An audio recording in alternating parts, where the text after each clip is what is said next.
Hola chicos, ¿cómo están?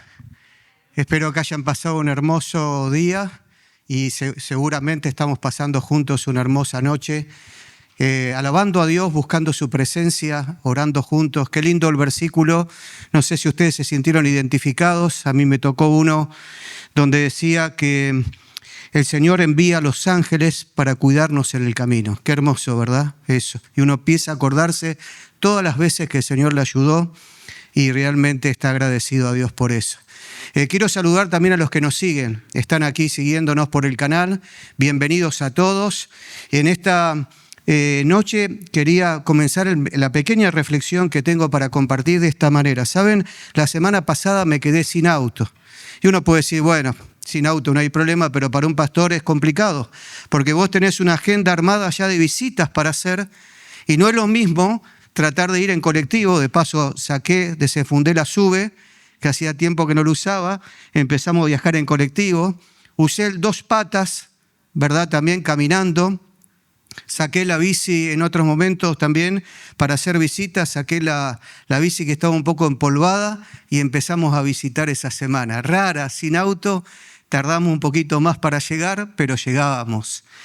Y tuve que en un momento tomar un Uber, porque las distancias no son tan fáciles, ¿verdad?, para ir, porque tenemos hermanos que viven bastante lejos. No sé si ustedes saben que tenemos un hermano que vive pasando Cañuelas. Es 1 hora y algo de viaje. Se viene los sábados hasta acá con su esposa, los chiquitos, ¿verdad?, a la iglesia.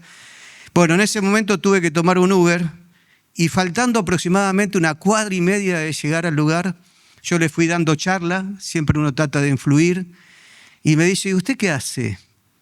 Y ahí le dije, soy pastor. ¿De qué iglesia? De la Iglesia Adventista del Séptimo Día. Y empezamos a charlar con él. Y me hace una pregunta ya casi bajando. Y me puse a pensar y me dice, ¿qué cree la Iglesia Adventista? ¿Qué diferencia hay entre la Iglesia Católica? Vieron que esa pregunta siempre surge, ¿no? Así que le di en segundos, como pude, el mensaje. Y me puse a pensar, y ahora la pregunta va para vos también y para los que están allí en casa. Si te preguntaran quién es Cristo para vos, o por qué sos adventista del séptimo día, o por qué sos cristiano, y tuvieras que responder en pocas palabras, tendrías segundos para responderle, ¿pensaste qué le dirías? ¿Saben? Yo después de este viaje pensé, tengo que tener preparado alguna respuesta así, más breve, para que, no esté pensando tanto, a ver qué le voy a responder. Qué bueno sería tener preparado eso. Pero, ¿saben? Quiero decirles en esta noche que hay alguien que predicó en toda una ciudad con una sola palabra. Con una sola palabra, sí. Fue tremendo la influencia de este hombre. Y ahora voy a mostrarle el momento más algunas imágenes, pero quiero contarles que este hombre, cuando era chico, su padre era alcohólico, vivía en la ciudad de Sydney, en Australia. No solo su padre, sino que también él empezó al alcoholismo cuando era bien chiquito. Además de eso, sus 4 hermanos todos se embriagaban. Tuvo que ir varias veces preso, no solo él, sino toda su familia. Pasó tiempo en la cárcel. Parecía que este chico no se iba a corregir jamás, porque también se dedicaba a robar, hasta que a los 14 años consiguió un trabajo en una empresa donde movían todo lo que era el carbón. En aquel tiempo era el combustible por excelencia. Y entonces este chico comenzó a cambiar un poco, pero el alcoholismo lo tenía atado. Finalmente apareció la Primera Guerra Mundial y lo mandaron a defender a Francia desde Australia. Ahí perdió casi un ojo, volvió y estando ya de vuelta en su país, cuando parecía que lo iban a meter en un lugar psiquiátrico donde no tenía esperanza para su vida, un día, junto con 299, porque eran 300 en total, indigentes como estaba él, entró a una iglesia. Escuchó el mensaje de 1,5 horas ahí de la predicación, pero con una finalidad, que después de eso le iban a servir un té y le iban a dar unos bollitos de pan. Así que fue con los 299, en el equipo de los 300, estuvo allí. Pero saben, la palabra de Dios llegó a su vida como nunca había escuchado.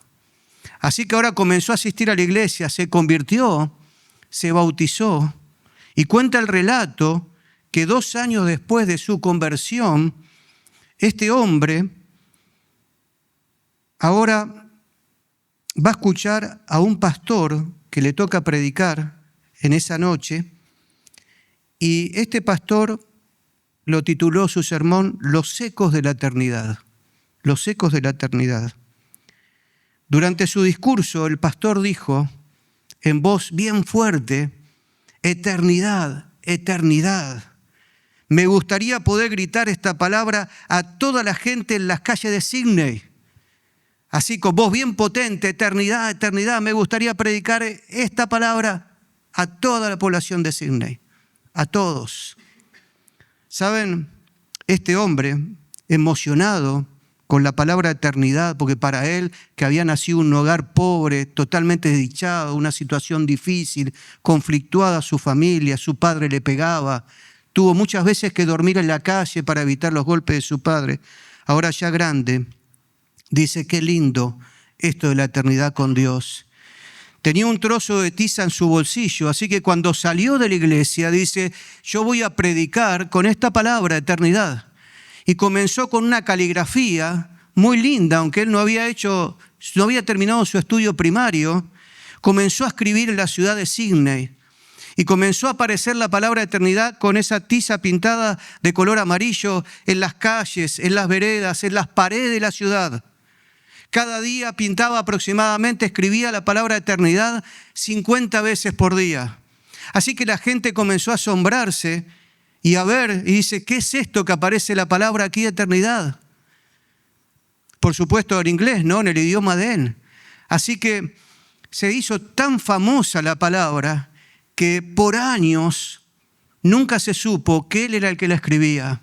Estaban buscando la ciudad de Sydney y la radio decía: daremos una recompensa al que encuentre quién es el que escribe esta palabra. La palabra, vamos a poner acá en la proyección, si me ayudan. A ver si la paso de acá o me pasan de ahí. Ahí está. Esta era la caligrafía. Eternity. Eternity. Era tan emocionante esto que las competencias, habían personas que decían: soy yo. Así que le tomaban la prueba de caligrafía, que todos querían ser famosos, y no era esa persona. Pero después de 35 años de escribir esta palabra, ¿saben cuántas veces se escribió en tiza? Más de 500.000 de veces en toda la ciudad. La palabra se hizo famosa.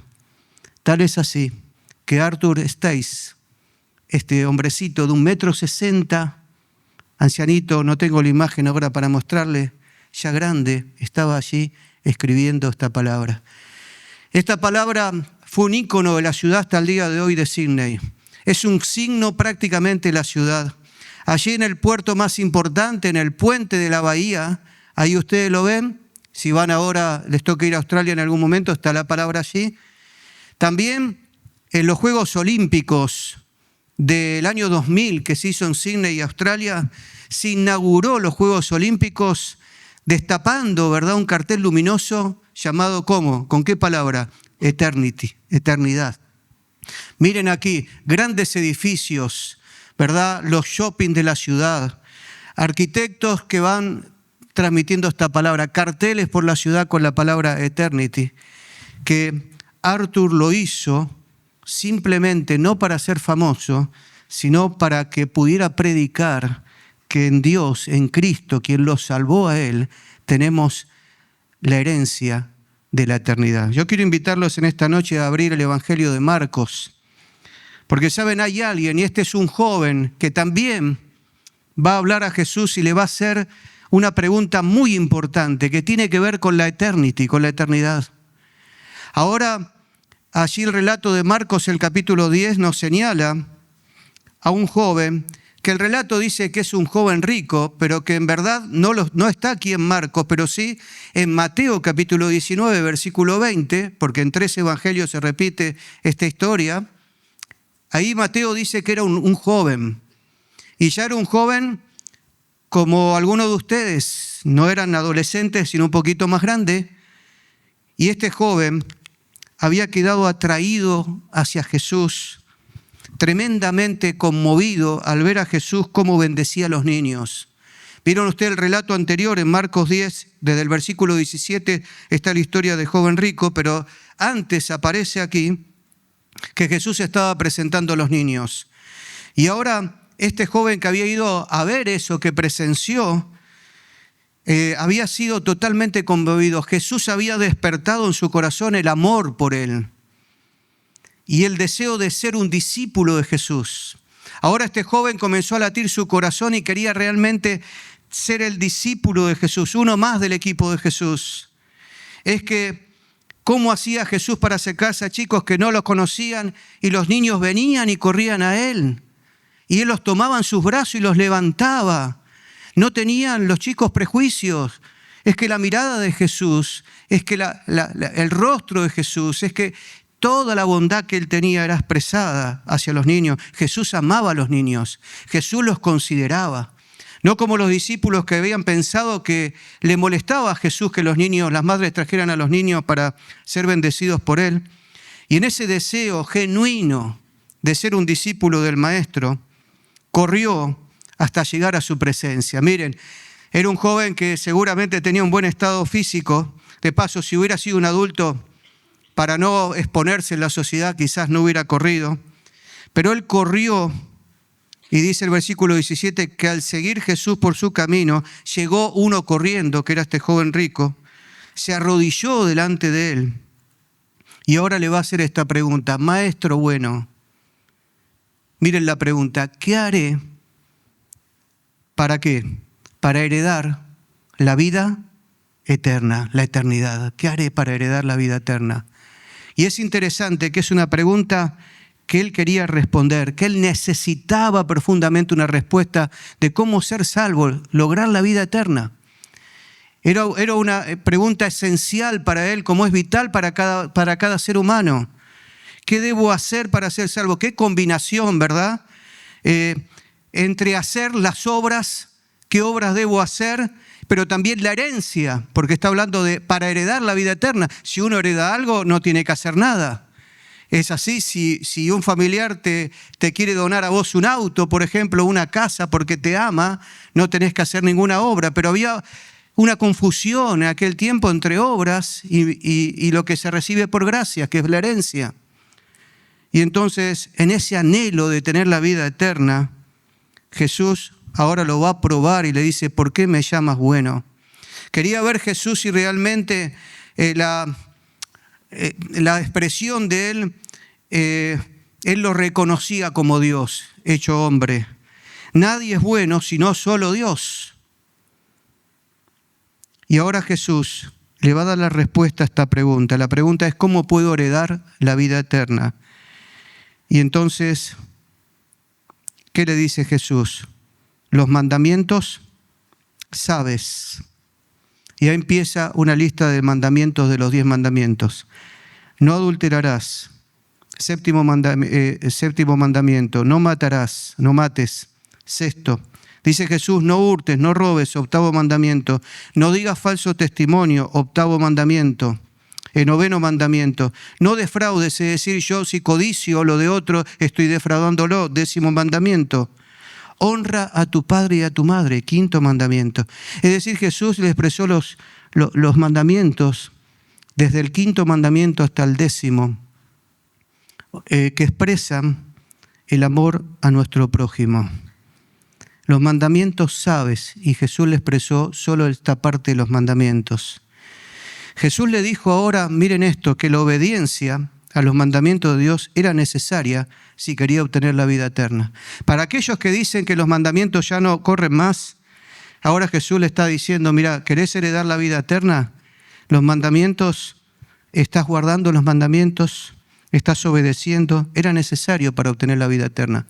Claro, no se obtiene la vida eterna por los mandamientos, se obtiene a través de Dios, pero debía vivir una vida en consecuencia, en obediencia a esta ley divina, que es el reflejo del carácter de Jesús, la ley moral.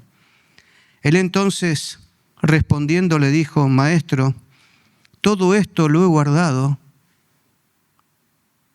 ¿Desde cuándo? Desde mi juventud, desde que era más chiquitito. Todo lo he guardado. Ay, tremendo, ¿verdad? Saben, La pregunta que quisiera hacer en esta noche es, ¿de verdad él había guardado todos los mandamientos? ¿Qué les parece a ustedes? Ustedes ya conocen lo que viene, pero muy probablemente no había matado. ¿Coinciden ustedes conmigo? Probablemente este joven no había matado. Probablemente no había robado ni nada semejante, pero el Señor no se refería al simple hecho de no hacer lo malo. Ahí está la diferencia. A veces relacionamos los mandamientos simplemente con el hecho de no hacer lo malo. Esperaba que el joven percibiera cómo estaba usando las posesiones que él le había dado, si las estaba usando para cosas buenas, para ayudar a otros o egoístamente. Ahí estaba la clave, era mucho más profundo el tema. Más importante aún era que pudiera entender que si deseaba ser un hijo y un discípulo de Jesús, como él quería serlo, quería ser un discípulo de Jesús, el amor a Dios debía ser supremo, lo primero en su corazón, en su vida. Realmente su aserto, su declaración de que había guardado la ley de Dios era falso. ¿Saben por qué? Porque las riquezas en este momento eran su ídolo. Dios no ocupaba el primer lugar en sus afectos. Guardar los mandamientos de Dios significa que Dios vive en mí para que yo pueda reflejar eso en la obediencia. Los bienes significaban en este momento más que Cristo mismo, más que Dios. Muchas veces tendemos a limitar el concepto del pecado a lo malo, si hacemos algo malo o no. Es también poner en primer lugar nuestros intereses en Dios y en los demás. Pero ahora es la obediencia, chicos, a la ley, no solo una obediencia legal. Ahí está la diferencia. Él tenía una obediencia legal solo por la letra, sino una obediencia que penetra en la vida y que se ejemplifica en el carácter de uno. Así que él solo guardaba legalmente la ley. Entonces Jesús, esto me encanta, versículo 21. Entonces Jesús, mirándolo, ¿qué hizo Jesús con esa mirada? Lo amó. Escuchen esto, ¿cómo habrá sido la mirada de amor de Jesús? ¿Te imaginaste alguna vez Jesús mirándote? ¿Cómo será esa mirada de Jesús? Yo me imagino una mirada de un irresistible llamamiento a vivir con Él. Una mirada que conocía lo que había dentro en su corazón, que anhelaba que Él pudiera tener una respuesta a la invitación que le estaba haciendo de entrega a Él. Una mirada misericordiosa, como aquella mirada con la que había visto los niños y que él había quedado tan impactado. Esa mirada de Jesús, Jesús lo miró con amor. Es la misma mirada que a Pedro, ¿verdad? Cuando lo estaban enjuiciando a Jesús, lo miró y el gallo cantó 3 veces, pero lo miró con una mirada de perdón, de oportunidad. Le estaba dando la oportunidad de su vida. Era una mirada extraordinaria la de Jesús. La mirada que invitaba a Él y esa mirada de amor, ahora estaba Jesús queriendo que Él pudiera comprender cuánto la amaba. Y ahora Jesús le dice con ese amor que tiene por nosotros, mira, una cosa te falta. Anda, vende todo lo que tienes y dalo a quienes, a los pobres. ¿Y qué más dice Jesús? Y tendrás tesoro en el cielo. Y ven, sígueme tomando tu cruz. Una cosa le faltaba a este joven. Y saben, aunque está expresado en lo material, le faltaba el amor de Dios en su corazón. A fin de recibir el amor, él debía renunciar al supremo amor por sí mismo, porque él se amaba tanto a sí mismo que dejó de amar a Dios. Debía renunciar al yo. La entrega del yo, jóvenes y amigos que nos están escuchando, la entrega del yo es la sustancia de las enseñanzas de Cristo. Es el centro de las enseñanzas de Cristo, es la entrega del yo, porque sabía Jesús que si este joven no entregaba su yo a Él, tristemente se perdería. Se le presentó ahora una disyuntiva entre el tesoro terrenal y el tesoro celestial. Él entró en la disyuntiva entre elegir entre las muchas posesiones y el discipulado. No es que Dios va en contra del dinero. No es que el dinero no es bueno. Dinero lo necesitamos, ¿verdad? Yo tengo que ir a comprar, tengo que tener el dinero. Comprar un medicamento, hay que tener el dinero.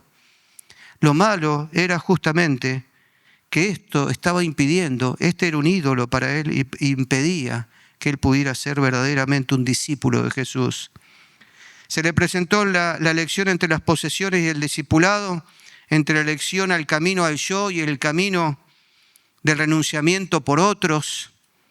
El Salvador le invitó a elegir entre el tesoro celestial y la grandeza mundanal, entre seguirlo a Él o seguirse a sí mismo y perderse. Para darnos lo que necesitamos muchas veces, Dios comienza con lo que tenemos. ¿Qué tenés para darme? Por ejemplo, a Moisés, ¿verdad? ¿Qué tenía Moisés para sacar el pueblo de Israel? Una vara en su mano. Ve con esa vara, le dijo el Señor. ¿Qué tenía Jesús para alimentar una multitud? 5 panes y 2 peces. Y ahí fue. Eliseo le preguntó una vez a la viuda que se estaba muriendo de hambre, que había una sequía tremenda, ¿verdad? Que ya no tenían y que además el acreedor le estaba encima para quedarse con los bienes y llevarse a los hijos esclavos. Y le preguntó Eliseo a la viuda qué tenía en su casa y parecía muy poco, ¿verdad? Tenía muy poco de harina. Sin embargo, le dice, mira, busca vasijas, la mayor cantidad de vasijas vacías, que da un significado también de cómo debemos vaciarnos en cierta forma para permitir que Dios sea todo en mi vida. Y para Dios no era poco eso, así que ella consiguió las vasijas vacías, las cargó de aceite que simboliza el Espíritu Santo. Y ahora hizo el milagro el Señor y le dijo, ve, vende ese aceite y con eso que te van a pagar, paga al acreedor para que no se lleven a tus hijos esclavos. Y Dios siempre da mucho más de lo que necesitamos. ¿Ustedes creen que si Jesús le pedía al joven rico que dé el dinero, Él no lo iba a bendecir y multiplicar eso? ¿Se acuerdan el caso de Job? Job perdió absolutamente todo, pero ¿qué hizo Dios al que fue fiel? Lo multiplicó. A veces pensamos, uy, ¿cuánto le pidió Jesús al joven rico? Es quizá una prueba difícil, ¿verdad? Pero Abraham le pidió que sacrificara a su hijo y cuando él fue fiel, confió en él, Dios le dio una respuesta extraordinaria. Dios le ayudó porque le mostró el amor del Padre al dar a su hijo por nosotros. Qué lindo es pensar que después que ocurrió el milagro, que ocurre un milagro cuando confiamos en Él, no hay límites para lo que Dios puede hacer. Por eso los discípulos ahora ven que el joven rico se dio media vuelta y se fue. Dice que él, afligido por estas palabras, se fue triste porque tenía muchas posesiones. Quiero decirles que al escoger el tesoro material, terrenal, por sobre el celestial, el joven rico dejó en claro que su verdadero problema no era que tenía muchas posesiones, sino que sus posesiones lo tenían a él. Esa era la diferencia. Eso era un obstáculo para confiar en Dios. Las posesiones eran un obstáculo. Y a veces el Señor nos pide deshacernos de alguna cosa y no entendemos por qué, pero eso es justamente para nuestro bien. El joven deseaba ser un discípulo. Qué lindas cualidades tenía, pero tenía en alta estima su propia justicia. Lo triste es que el joven rico deseó la vida eterna. Eso no es triste, eso era lindo. Lo triste es que no estuvo dispuesto a hacer el sacrificio necesario.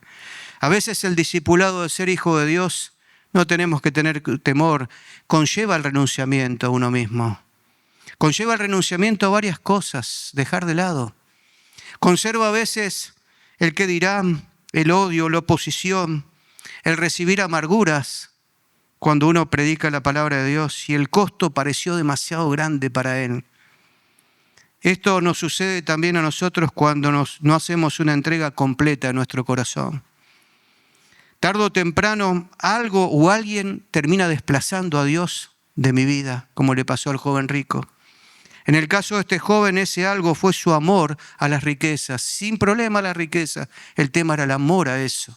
Era su ídolo. Sin embargo, Jesús también le habló a los discípulos. Cuando Pedro le dijo, Señor, quedó asombrado Pedro, se fue este joven que era tan promisorio para estar en nuestro equipo.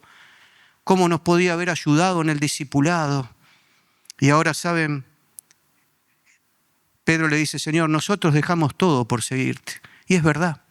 Habían dejado el trabajo de toda la vida, habían dejado todo lo que ellos venían haciendo hasta ahí. Y Pedro le pregunta, ¿qué recibiremos? Pues Jesús había dicho, es muy difícil que un rico entre en el reino de los cielos por este tema.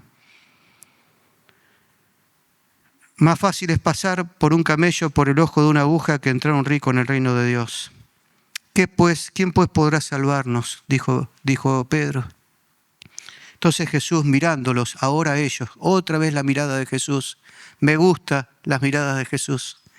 Con tierno amor les dijo, miren, para los hombres es imposible, pero no para Dios, porque todas las cosas, todas, absolutamente todas, son posibles ¿para quién?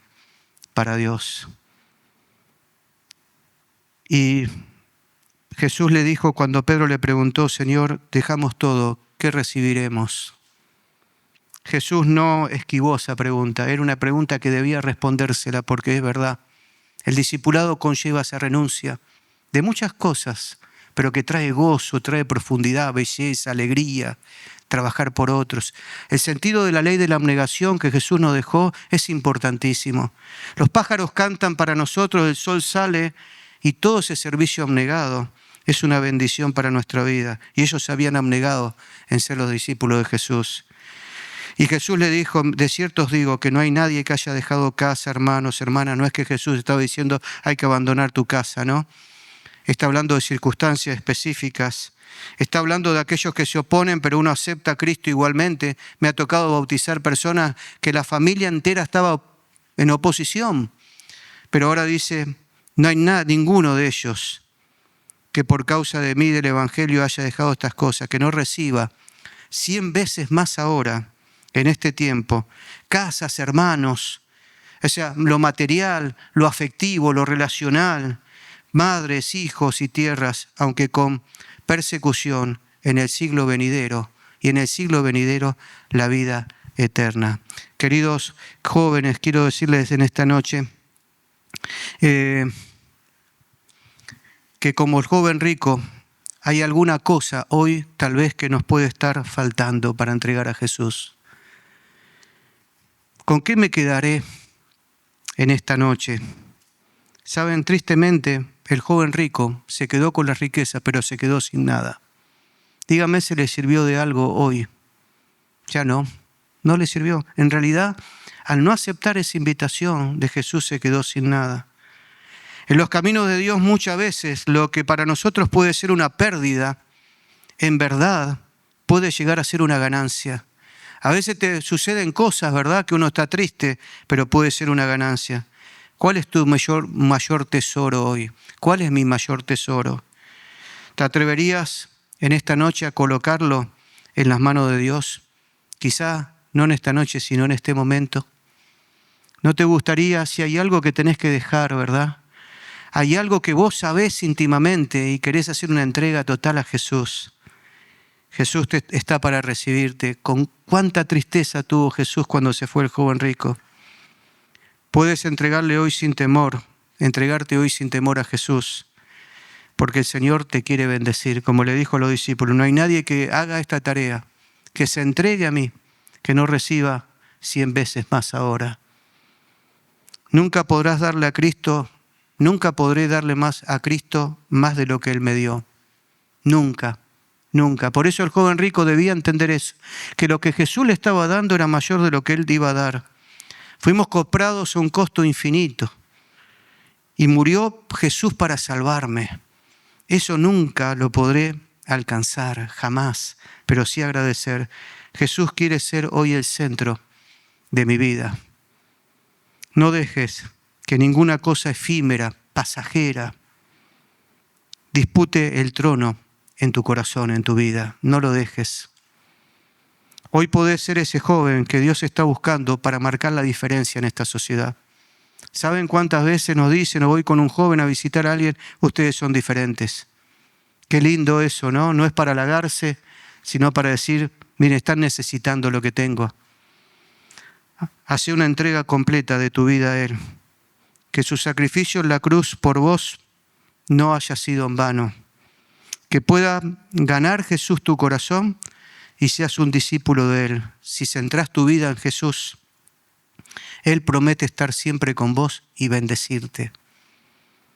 Cuando Jesús te pide deshacerte de algo que no te ayuda, externo, interno, recuerda que con Él todo es posible. Es un Dios de la que hace posible lo imposible. Y recuerda que Él nos está mirando con amor redentor, y quiere darte hoy 100 veces más.